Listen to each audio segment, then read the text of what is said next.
LG G8X ThinQ sekarang harganya cuma 2 jutaan. Di harga segitu, LG G8X bisa jadi HP paling worth di harganya karena ngasih fitur yang sangat rich dan juga yang paling penting masih ada headphone jack yang udah support Hi-Fi Quad Deck.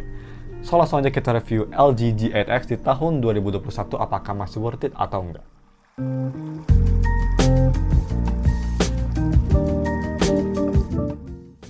Halo guys, nama gue Steff dari Steff Tech dan mari kita langsung aja review si LG G8X ThinQ. Seperti biasa mari kita bahas dulu harga dan speknya. Untuk harganya sekarang kalian bisa beli LG G8X cuma 2,6 juta aja. Untuk yang RAM 6GB dengan internal storage sebesar 64GB yang udah support microSD seperti biasa. Kalau kalian beli HP ini gue bakal taruh linknya di deskripsi. Dan ya untuk harga segitu kalian dapat spek pakai chipset Snapdragon 855 dan fabrikasi sebesar 7 nanometer, layar 6,4 inci Full HD OLED display dengan PPI sebesar 403, udah dibalut oleh Corning Gorilla Glass 6, storage-nya UFS 2.1, ada NFC, stereo speaker, ada headphone jack dengan Hi-Fi Quad Deck, mantap, udah in-display optical fingerprint dan juga punya baterai sebesar 4000 mAh baterai yang bisa fast charging sampai 21 watt. So, untuk si desain dan displaynya sendiri, untuk build-nya ini LG G8X yang pastinya sangat premium dengan glass back dan juga metal frame.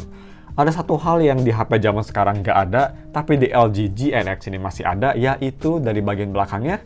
Bisa kita lihat ini nggak kayak HP zaman sekarang guys, yang kameranya tuh hampir semua nonjol dari bodinya. Di LG G8X ini kameranya flush atau nyatu sama si bodinya. Yang menurut gue ini ngebikin desain belakangnya kerasa lebih slick dan lebih elegan, ya kerasa minimalis lah. Yang personal sih gue sangat suka banget. Dan untuk pemakaian sarung tangan ini memang rada sulit karena size yang besar banget, 6,4 inci. Memang untuk sarung tangan dia rada sulit. Gue lebih rekomend untuk pakai 2 tangan aja. Kerasa lebih manageable dan juga gak gampang jatuh yang pastinya. Sarung tangan bisa tapi hanya bisa daerah sini doang. Atas rada sulit. Harus olahraga, harus fitness tangannya. Dan untuk si fingerprintnya ini sudah optical under display yang pastinya. Untuk kecepatannya ini walaupun gak secepat HP flagship zaman sekarang, tapi masih sangat akurat, jarang salah dan juga cukup responsif. Masih lumayan bagus. Dan untuk kualitas layarnya sendiri guys, ini gue bisa bilang setara dengan HP flagship pada zamannya kayak Galaxy S10 atau even Huawei Mate 20 Pro sekalipun. Ini apalagi untuk harganya sekarang yang cuma 2 jutaan guys, gue bisa bilang jauh lebih bagus dibanding HP baru zaman sekarang ya pastinya. Overall LG G8X punya kualitas detail yang super sharp dengan warna yang vibrant, hidup, dan juga kontras yang bagus. Terus juga yang pastinya dia punya viewing angle yang pretty much perfect berkat si OLED displaynya. Dan untuk pemakaian di luar, LG G8X masih surprisingly usable. Di kondisi rada cloudy ini seperti di biro, layar masih cukup terang dan masih lumayan kelihatan, masih lumayan kebaca. Dan juga gue bakal expect kalau misalnya dalam kondisi yang mataharinya lagi terik, ini pasti bakal lebih gelap, tapi gue bisa bilang masih usable. Terakhir di segmen ini, yaitu untuk si touch delay-nya. Di LG G8X yang pastinya ini gue coba tes untuk ngetik keyboard atau navigasi OS dengan cepat, semua gak ada touch delay sama sekali. Sangat responsif, enak banget dipakai. Gue bisa bilang ini setara dengan Apple atau Google untuk si responsivitasnya. So, it's up there. Very nice. Next, mari kita bahas salah satu selling point paling besar dari HP ini LG G8X, yaitu dari si audio quality-nya. Terutama dari si audio quality headphone jack. So, mari kita bahas itu dulu. Untuk kualitas audio headphone jack yang posisinya ada di bawah kiri sebelah USB Type-C. Dan juga ini sudah support Hi-Fi Quad Deck yang pastinya. Jadi, jangan lupa guys ya sebelum kita masuk ke reviewnya. Jangan lupa kalau misalkan pakai HP ini, jangan lupa selalu nyalain Hi-Fi Quad Deck setelah kalian ngeplug headphone ke headphone jack. Jangan lupa ya, itu penting banget. Kenapa? Karena dengan si Hi-Fi Quad Deck nyala, ini gue bisa bilang kualitas audionya sangat-sangat incredible. Semua aspek dari lagu kerasa sangat high quality. Ini seperti ngedengerin di desktop dengan deck. Very nice. Punya vokal yang super jernih dan crispy, punchy dengan bass yang warm, fun banget. Mid-range yang masih kedengeran bagus dan sangat rich. Terus juga dia punya separasi instrumen dan soundstage yang sangat perfect untuk kelas HP menurut gue. Yang pastinya juga ini si full volumenya guys, bisa super keras. Gue denger pakai 2 headphone. Yang pertama Cos Porta Pro di volume 39 dari 75 aja. Udah kerasa keras banget, sangat impresif. Dan juga gue coba pakai headphone yang gue pakai di desktop.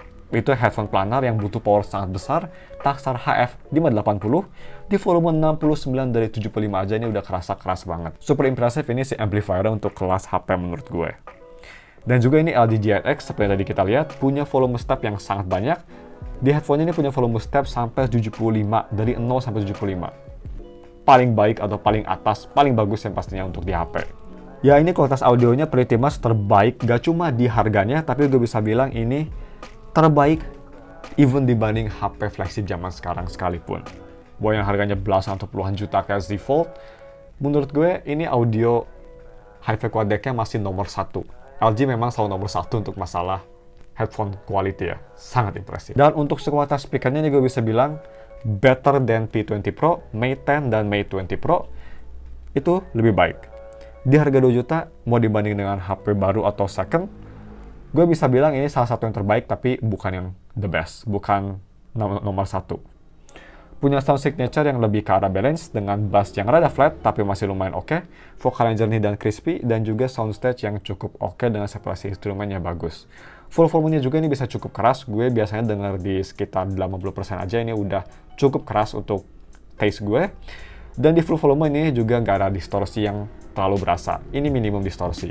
So, untuk lebih detailnya di speaker testnya, gue rekomend kalian pakai headphone biar bisa ngedengerin lebih detail. Check it out, guys.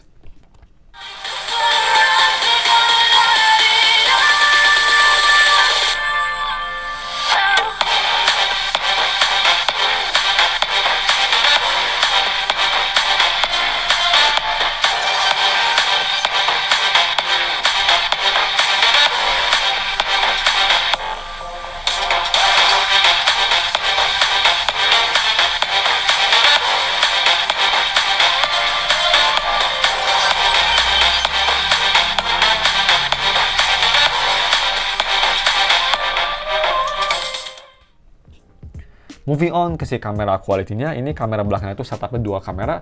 Kamera utama 12 megapiksel dengan f1.8 yang udah support optical image stabilization, sedangkan kamera keduanya ini 13 megapiksel f2.4 itu kamera ultra wide. Dan kalau bisa kita ke depan, di sini ada selfie kameranya 32 megapiksel dengan f1.9 yang bisa nge-decode sampai resolusi 4K 30 fps yang udah ada electronic image stabilization. Yap, jarang di harga 2 jutaan kalian udah bisa dapat video recording selfie 4K dengan electronic image stabilization. Lumayan impresif. Dan untuk kualitas 2 kamera belakangnya, ini gue bisa bilang masih sangat impresif banget even di tahun 2021 sekalipun. Bisa kita lihat ini dua-duanya kamera ultra dan main kamera bisa ngasilin foto dengan detail yang sangat sharp dan image range yang bagus dan juga warna yang hidup. Overall gambar kelihatan super clear dan jernih. Tapi kalau mau nitpick sih mungkin ada satu kelemahannya, itu dari si kamera ultra wide-nya yang gue rasa punya kontras sedikit lebih terang dibanding si main kameranya. Tapi itu hanya nitpick ya, menurut gue itu nggak terlalu masalah besar, itu hanya masalah kecil aja. Cuma sayangnya ini untuk si low light-nya, gue bisa bilang di LG G8X ini lumayan mediocre. Kalau dibanding dengan HP second di harga yang sama, menurut gue ini salah satu yang di bawah. Bisa kita lihat ini walau foto kelihatan cukup terang dan punya warna yang lumayan oke, tapi detailnya tuh kelihatan soft dengan kontras yang kurang bagus dan juga noise-nya lumayan banyak, lumayan present. Foto selfie-nya juga ini sayangnya sama, nothing special. Overall, at least masih punya detail yang cukup oke dengan exposure yang lumayan bagus dan juga warna yang vibrant, tapi ini karena suka susah fokus yang ngebikin detailnya jadi soft. Tapi menurut gue, selling point dari kamera LG itu bukan dari fotonya, tapi lebih ke videonya. Karena di harga 2 juta guys, kalau misalnya kita ke kamera terus kita ke video dan kita ke settings, di sini bisa kita lihat kamera belakang bisa nge-decode sampai resolusi 4K 60 fps dan sudah ada stabilisasi juga. Lumayan impresif. Gak cuma itu juga buat kalian para ASMR YouTuber, di sini ada mode ASMR yang gue nggak bakal pakai sama sekali, tapi mungkin ada orang yang menemukan fitur ini useful. Oke, balik lagi ke si video recordingnya. Kamera depannya juga guys, nih kalau misalnya kita switch ke kamera depan dan kita ke settings, ini kamera depan juga bisa nge-decode sampai resolusi UHD atau 4K 30 fps atau Full HD 60 fps dengan steady recording nyala. Sangat impresif. Ini sangat flagship banget ya, pastinya even di tahun 2021 sekalipun ini masih sangat flagship. Dan ya, jadi untuk sampel videonya gue bakal nge-decode di resolusi 4K 60 fps. Ini dia sampel videonya. Kalian bisa nilai gimana stabilisasi dan kualitas audionya. Check it out guys. Oke guys, jadi ini dia video recording pakai resolusi 4K 60 fps. Kalian bisa nilai gimana kualitas stabilisasi dan dynamic range-nya. Ini kelihatannya di kamera sih videonya bagus banget ya. Kayak stabil juga di 60 fps, ini masih ada stabilisasi. Di 4K 60 fps ada stabilisasi, itu lumayan insane untuk harganya sekarang cuma 2 jutaan. So ya, fokus, enggak. Fokus, enggak. So kalian bisa lihat di bawah gimana kualitas audio dan si stabilisasi. Next, untuk si gaming performance-nya, so dia tuh pakai chipset Snapdragon 855 dan fabrikasi sebesar 7 nanometer yang menurut gue masih lumayan flagship di tahun 2021 sekalipun. Dan ya, untuk gaming performance-nya ini seperti biasa gue coba tes main game berat yaitu Genshin Impact. Dan gue bisa bilang dibanding dengan HP Snapdragon 855 lainnya, LG G8X ini salah satu HP yang main Genshin Impact masih lumayan playable dengan starter yang gak terlalu banyak dan juga cukup smooth. Gue main di settingan low setting ya pastinya, bisa kita lihat frame rate-nya tuh 60 fps. Di LG G8X ini gameplay surprisingly lumayan playable dengan frame rate. Kalau misalnya mau dihitung tuh kalau mau di eyeball sekitar 40-50 fps-an dengan starter yang ada, tapi nggak sering, jadi masih playable dan juga overall gameplay masih cukup enjoyable. HP ini juga ini gue bisa bilang nggak cepet panas, ya kira-kira sekitar 30 menitan HP baru kerasa panas dan baru ada thermal throttling. Yang menurut gue lumayan bagus, karena biasanya tuh kan kalau main Genshin Impact di HP biasa sekitar 15-20 menit udah thermal throttling.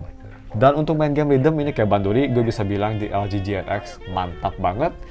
Gue main di difficulty tinggi, gak ada touch ataupun audio delay sama sekali. Ya gue bisa bilang ini setara dengan Apple dan Google untuk si sensitivitas main game rhythm. Sangat rekomen. Ya mungkin ini gara-gara HP buatan Korea ya, yang kan kebanyakan tuh orang-orang Korea sama orang-orang Jepang kayak HP LG dan Sony, rata-rata kan dia suka banget main game rhythm, jadi mungkin HP-nya dibikin sangat responsif. Very nice. Dan untuk si UI experience-nya ini sudah di Android yang terakhir LG G8X support, yaitu di Android 10. Jadi kalau misalnya kita ke buat phone, bisa kita lihat Android 10. So, udah lumayan bagus lah untuk harganya menurut gue. Dan ya, ada satu hal lagi juga yang gue suka dari si LG G8X ini, yaitu dari si haptic feedback-nya. Yang memang ini walaupun gak sebagus Apple yang pastinya, tapi lumayan di atas rata-rata. Gue suka banget juga ini haptic feedback-nya tuh nge-complement si UI OS-nya sendiri. Jadi misal kalau misalnya kita buka app drawer, ini nggak bakal kerasakan karena gue yang ngerasain, tapi kalau misalnya kita buka app drawer tuh, dia kayak ngesimulasiin kayak buka tirai, si vibrasinya tuh kayak dari bawah ke atas. Yang ngebikin yang pastinya experience lebih impresif, lebih imersif menurut gue, dan juga lebih kerasa flagship. Nice! Dan untuk si pemakaian sehari-hari, ini gue bisa bilang masih sangat smooth dan responsif, launching aplikasi masih kerasa cepat dan juga navigasi aplikasi kerasa responsif dan snappy. Multitasking juga masih kerasa enak. Dan untuk si DRM infonya, kalau misalnya kita mau ke DRM info, di sini pastinya karena HP flagship sudah support HDR10, nice, dan juga dia sudah support Wi-Fi L1, jadi kalau mau nonton Netflix atau streaming service lainnya bisa sampai resolusi paling tinggi. Cuma yang pastinya ini layarnya karena belum beken dulu, dia masih di 60Hz, belum high refresh rate sayangnya. Dan yang terakhir untuk si battery life-nya sendiri. Dia cuma ada baterai yang lumayan jumbo, 4000 mAh, yang support fast charging sampai 21 watt. Dan untuk ketahanan baterainya, ini untuk unit gue bisa bilang masih super duper impresif even di tahun 2021 sekalipun. Sebagus P20 Pro kalau misalkan udah lihat reviewnya. LG G8X ini bisa tahan 1,5 sampai 2 hari penuh. Mantap, dan pemakaiannya enteng ya, pasti nonton video dan sosial media, light usage. Screen on time-nya ini bisa dapat sampai bisa kita lihat 10 jam 7 menit. Sangat impresif. Untuk HP second sih ini menurut gue dapat angka SOT segitu udah keren banget sih. Ini salah satu HP paling tinggi skor SOT-nya untuk kelas HP second. Nice. Dan untuk si charging speed-nya gue ngecas pakai charger iPad Pro, kalau nggak salah itu sekitar 20 watt. Gue ngecas dari 20% sampai 100% itu butuh waktu memang yang masih lumayan lama di 1 jam 57 menit. Tapi ya, cuma segitu aja review dan langsung aja kita kasih konklusinya. Untuk konklusinya menurut gue LG G8X di harganya sekarang hanya 2 jutaan aja sih, bisa jadi HP paling worth it di harga 2 jutaan. Oke guys, jangan marah. Yap, gue ngerti. Minggu kemarin gue bilang kan P20 Pro tuh paling worth it di harga 2 jutaan. Tapi ini setelah gue review G8X, walau ini HP underrated, tapi in my opinion LG G8X nge-offer fitur yang lebih baik dibanding P20 Pro. Karena di harga segitu, LG G8X ngasih kualitas layar yang high quality flagship level banget, dengan build quality yang premium dan kamera flash dengan bodinya yang pastinya kelihatan keren. Terus dia punya chipset yang lebih powerful daripada P20 Pro yang pastinya, speaker yang bagus, kualitas hi-fi quad deck headphone jack yang pretty much godly banget, nomor 1 even dibanding dengan HP flagship zaman sekarang, kualitas kamera yang solid sama kayak P20 Pro, dan juga yang sama dengan P20 Pro juga ini battery life yang sangat impresif untuk kelas HP second. Ya, satu kelemahan mungkin dari si G8X menurut gue hanya dari unitnya saja. Yang ini susah banget dapat unit yang perfect dibanding HP lain kayak Sony atau Huawei. Menurut gue ini second-nya tuh lebih parah daripada iPhone untuk kondisinya. Rada susah nyari unit yang bagus. Ya ini gue kebetulan aja hoki dapat unit yang layar yang gak ada masalah, cukup bagus. Bodi belakang yang gak renggang. Walaupun memang ini si NFC-nya rada ngawur, udah nggak bekerja, tapi at least gue lumayan hoki dapat unit yang bagus. Tapi overall, kalau misalnya kalian bisa dapat unit yang bagus, di harga jutaan ini gue sangat rekomen banget, terutama buat kalian para audiophile yang nggak bisa lepas dari headphone jack. G8X ini MP3 player atau even HP secondary, HP utama yang bagus untuk kalian. So, kalau misalnya kalian mau beli, gue udah taruh link di deskripsi, dan mungkin cuma segitu aja guys videonya. Mohon maaf kalau misalnya ini videonya lebih lama dari biasanya, karena gue kelamaan nge-review audio quality-nya. Jangan lupa like dan subs. Thanks for watching. We'll see you in another video. Oh ya, gue lupa bilang, kalau misalnya kalian ingin wallpaper yang ada di HP ini, gue juga udah taruh wallpaper di deskripsi. So ya, bye.